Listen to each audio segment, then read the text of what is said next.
we talk a lot about bad news, but there are some cool things that happen in 2023. Sure. And I just want to say them out loud because we need to put some positive news into the world. Positive spin. Yeah. So, this all came out of this great Wall Street Journal article that Zachary Karabel wrote. Thank you for that.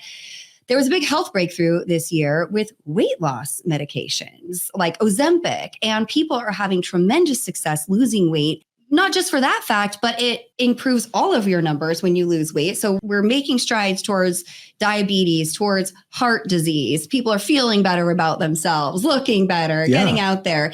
Ultimately, this reduces the cost of medical services for all of us. So this is a really good thing. Right. Got to get the cost of those drugs down, but yeah, it's true. I think there's some, so there's some issues at play. Let's not deny that, but it's ultimately, thinning America out will help us. We're solving problems that we created though by overeating, right? Yeah. Speaking of solving problems we created in climate news. Yeah, how about that? So there's actually some pretty decent climate news. The hole in the ozone layer, I don't think it's gone. It's gone completely. Like we don't have to worry about that as we did before. No. And US carbon emissions have decreased by 25% per capita since 2007. Globally, emissions have flatlined since 2017. A Pew poll found that only a third of Americans think enough is being done.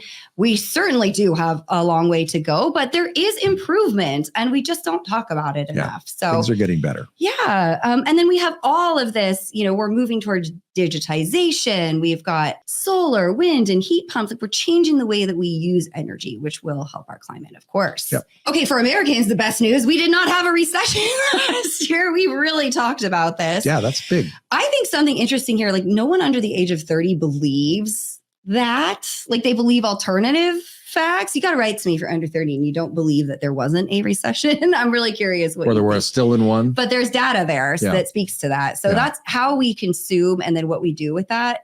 This generation may change. What happens. Yeah. But real GDP grew by 2.6%. Unemployment is back to its lows of 2019.